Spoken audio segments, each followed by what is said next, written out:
Good morning, friends. Today we discuss a topic on critical potential and experimental verifications. Okay, so today agenda is introduction about critical potential, excitation potential, and what is meant by ionization potential, and experimental determinations of critical potential, explanation of the graph, finally, take home message. Okay, so here that the first discuss about the critical potential in detail. Critical potential அப்படிங்கிறது என்னன்னா the least energy expressed in electron volt required to excite a free neutral atom from its ground state to higher energy state is called the critical potential of the atom. Okay, so it just to see that diagram, first diagram. This is actually ground state. This is a first excited state. If you're giving the energy, uh, small energy in electron volt, the energy required to remove the electron from ground to excited state is called critical potential. Okay, the critical potential distinguishes of two kinds of critical potential. One is called excitation potential, and another one is ionization potential. Excitation potential is same. The energy in electron voltல ஒரு energy இருக்கு. அதை வந்து to raise the atom from its normal to excited state. நார்மல்ல இருந்து கிரவுண்ட்ல இருந்து ஒரு first excited ஸ்டேட்டுக்கோ second excited ஸ்டேட்டுக்கோ எனர்ஜி வந்து நம்ம ஒரு எனர்ஜியை கொடுத்து அந்த எலக்ட்ரானை வந்து ஃபர்ஸ்ட் எக்ஸைட்டட் செகண்ட் எக்ஸைட்டட் ஸ்டேட்டுக்கு கொண்டு போகக்கூடியது excitation potential. This is actually ionization potential. Ionization பொட்டன்ஷியல்ங்கிறது என்னன்னா ஒரு எனர்ஜி கொடுக்கும்போது கம்ப்ளீட்டா ஒரு எலக்ட்ரானை அதனோட ஆர்பிட்டல் லெவல்ல இருந்து நியூக்ளியஸ் வந்து இன்ஃபினிட் டிஸ்டன்ஸ்க்கு கொண்டு போகக்கூடிய எனர்ஜிக்கு பேர் அயனைசேஷன் பொட்டன்ஷியல். கம்ப்ளீட்டா ரிமூவ் பண்ணி எலக்ட்ரானை வெளியில கொண்டு போறது, அதுக்கு பேர் அயனைசேஷன் பொட்டன்ஷியல்னு சொல்றோம். ஓகே, இப்போ இந்த அயனைசேஷன் பொட்டன்ஷியல் பத்தி டீடைலா டிஸ்கஸ் பண்ணுவோம். Ionization potential of the atom may be defined as energy required to remove the electron from the given orbit to an infinite distance from the nucleus. அந்த total ஆட்டத்துல இருந்து அந்த நியூக்ளியஸோட இதுல இருந்து கம்ப்ளீட்டா ரிமூவ் பண்ணி வெளியே கொண்டு போவதற்கு தேவையான எனர்ஜிக்கு பேரு அயனைசேஷன் பொட்டன்ஷியல் அப்படின்னு சொல்லுவோம். ஸோ இது வந்து நம்ம பீரியாடிக் டேபிள் ஒவ்வொன்றுக்கும் கிரிட்டிக்கல் பொட்டன்ஷியல் இருக்கு, அயனைசேஷன் பொட்டன்ஷியல் இருக்கு. இந்த அயனைசேஷன் எனர்ஜி வந்து இன்க்ரீஸ் ஆகுதுக்கு இது கீழ இருந்து வரும்போது அயனைசேஷன் எனர்ஜி டிக்ரீஸ்ல இருக்கும். அந்த பீரியாடிக் டேபிளோட ஒரு ஜஸ்ட் ஃபார் இன்ஃபர்மேஷனுக்காக உங்களுக்கு சொல்லக்கூடிய ஒரு எக்ஸாம்பிள். ஸோ இந்த எக்ஸாம்பிளை நம்ம எடுத்துக்க பொழுது ஒரு ஆக்சுவலா we have energy associated with electron with the nth orbit of hydrogen atom. First செல்ல இருக்கக்கூடிய ஹைட்ரஜன் ஆட்டத்தை எடுத்துக்கிட்டோம் அப்படின்னா அதோட எனர்ஜி வந்து நம்ம En = -13.6 by n ஸ்கொயர்ட் அப்படின்னு சொல்லுவோம். அப்ப n = 1 2 3 எக்ஸெட்ரா ஒன்னு போட்டோம்னா அயனைசேஷன் எனர்ஜி -13.6, 2 போடும்போது -3.4, 3 போடும்போது -1.59 அப்படியே போயிட்டே இருக்கும். The energy required to raise the atom from ground state n = 1 to the first excited state. கிரவுண்ட்ல இருந்து நம்ம போன டயக்ராம்ல பார்த்தல, கிரவுண்ட்ல இருந்து ஃபர்ஸ்ட் எக்ஸைட்டட் ஸ்டேட்டுக்கு என்ன எனர்ஜி தேவைப்படுது அப்படின்னா இந்த 13.6ங்கிறத டோட்டல் எனர்ஜி -3.4. அப்ப 10.2 எலக்ட்ரான் வோல்ட் இருந்துச்சு அப்படின்னா கிரவுண்ட் ஸ்டேட்ல இருந்து suppose the electron is to be excited to first excited state. அதே மாதிரி energy required to raise the second excited state is -13.6 -1.51. இந்த -1.51 இதுல கழிச்சிட்டோம் அப்படின்னா 12.09 electron volt and so on. The ionization potentialங்கிறது -13.6 electron volt. இப்போ it is clear that இந்த example வந்து நமக்கு தெரியுது ஹைட்ரஜன் ஆட்டத்தோட 10.2 12.09 are excitation potential, 13.6 வோல்ட்ங்கிறது ionization potential of hydrogen atom. So ரெண்டையும் ஈஸியாக நம்ம டிஸ்டிங்யூஸ் பண்ண முடியுது. 13.6 எலக்ட்ரான் வோல்ட்ங்கிறது கம்ப்ளீட்டா எலக்ட்ரானை ரிமூவ் பண்ணி வெளியே கொண்டு போறது.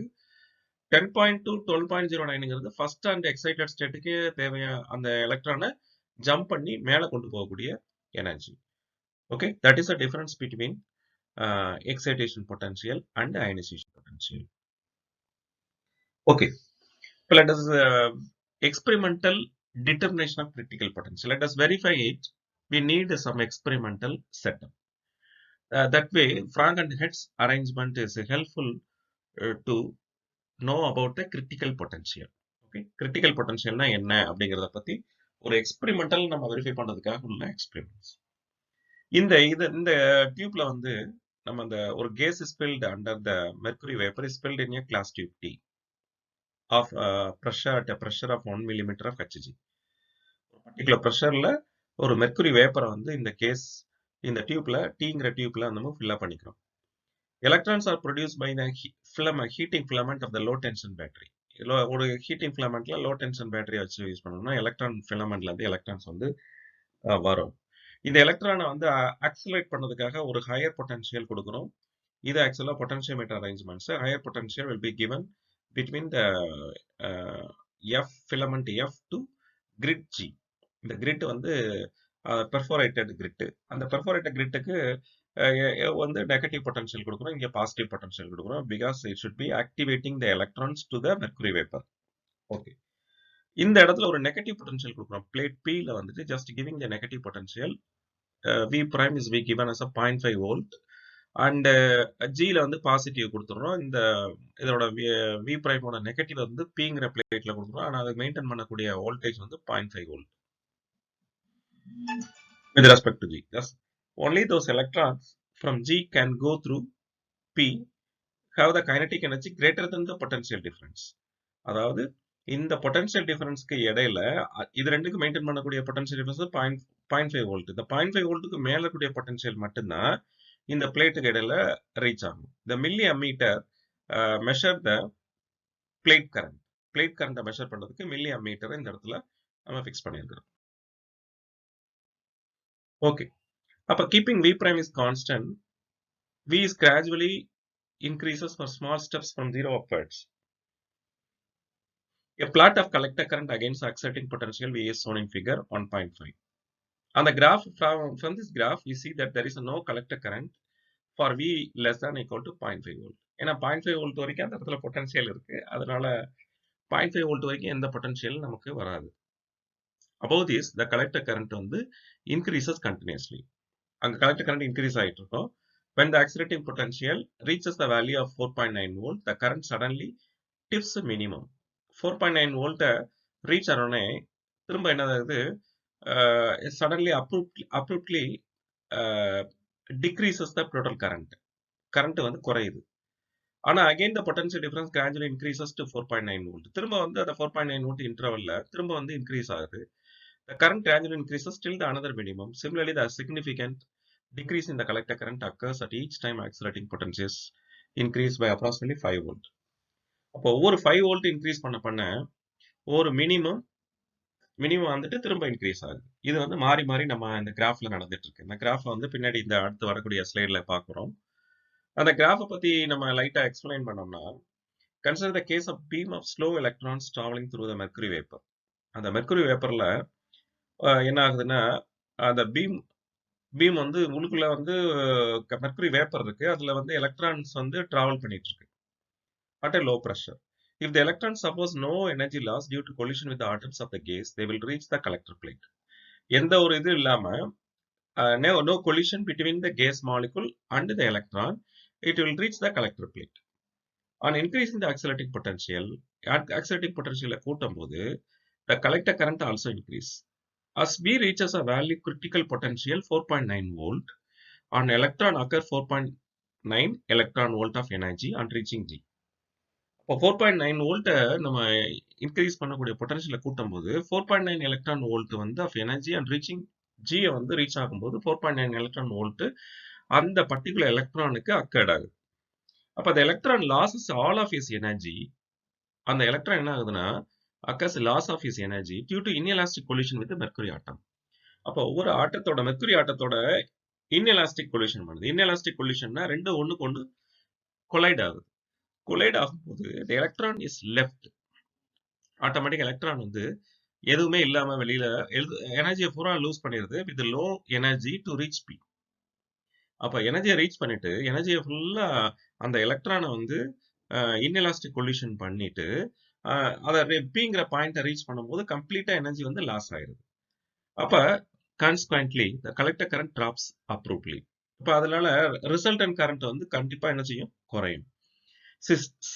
This suggests that the atom has absorbed this 4.9 electron volt of energy. அப்ப இது என்ன சொல்லுதுன்னா, ஆட்டை வந்து 4.9 எலக்ட்ரான் வோல்ட் எனர்ஜியை அப்சார்ப் பண்ணி to rice it from the ground to excited state. அந்த எலக்ட்ரான் வந்து என்ன ஆகுது, கிரவுண்ட்ல இருந்து எக்ஸைட்டட் ஸ்டேட் ஆஃப் ஹையர் எனர்ஜிக்கு போகுது. ஓகே, அதுக்கு அந்த எனர்ஜியை தேவைப்படுது.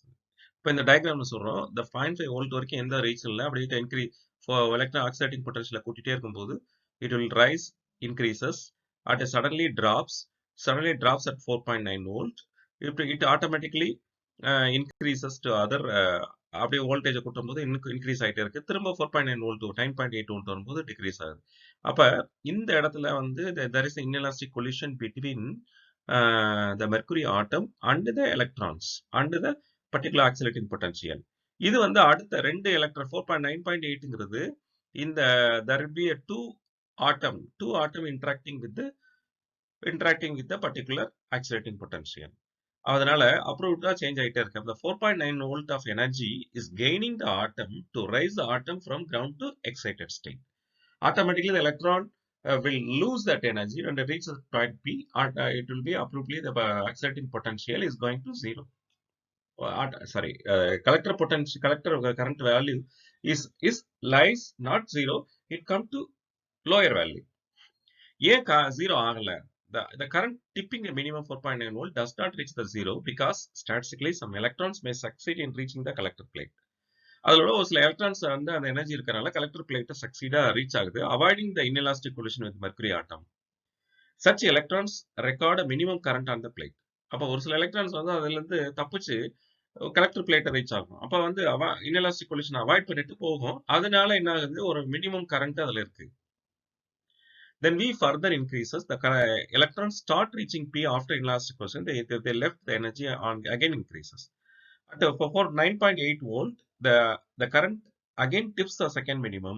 This can be explained if the electron 9. Electron volt suffers two consecutive inelastic collisions with a different mercury atom before it reaches the plate. Such an electron excites both mercury atoms and to the first excited state, losing 4.99 electron volt energy in each collision. This explains the second minimum. First excitation collision 4.9 electron volt reach collide பண்ணுது, lose பண்ணுது. 9.8 second excitation collision, அப்ப அது ஆட்டோமேட்டிக்கா the second minimumத்துக்கு reach ஆகுது. Okay. For each time there is an inelastic collision, the mercury atom will excited and return to the ground state by the emission of photons. By using spectroscopy technique, the wavelength of radiation coming from the tube is found to be 2536 Armstrong, corresponding to the transition from first excited to the ground state. Let us see what is the energy of the photon of this wavelength. Actually, photoelectric equation, Einstein photoelectric equation is equal to hc. Therefore, hc by lambda, each is equal to hc by lambda. E is equal to hc by lambda. H is Planck's constant 6.625 10 power minus 34, 3 into 10 to the power of 8 is the velocity of light. Lambda 2536 10 power minus 10 joules. இப்போ joules electron வோல்ட்டா convert பண்ணணும்னா 1.6 10 power minus 19 electron வோல்ட்ஸால என்ன செய்யணும், divide பண்ணணும். வரும்போது 4.9 electron volt வருது. இப்போ thus the experiment shows the energy loss in electron in inelastic collision with the mercury atom reappears a quantum energy of wavelength hc by E. This experiment shows very convincing way the existence of discrete energy levels in mercury atom. The main drawback of this experiment is one cannot distinguish between the excitation and ionization potential. This is a very biggest drawback of this experiment. Finally, the take-home message of today's talk is, so the critical potential is nothing but distinguish between the of the excitation potential and ionization potential. Excitation potential, the minimum energy required to remove the electron from ground to excited state. There is an energy needed to completely remove from the orbit from the infrared from the nucleus is called ionization potential. So let us prove that the two techniques by using the Franck's ideas, we just take the mercury vapor and do that experiment.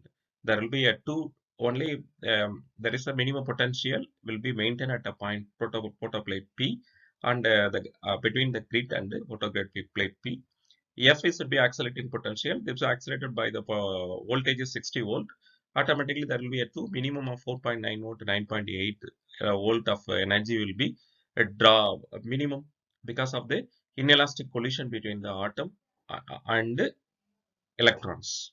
Okay, thank you very much for your patient listening of this talk.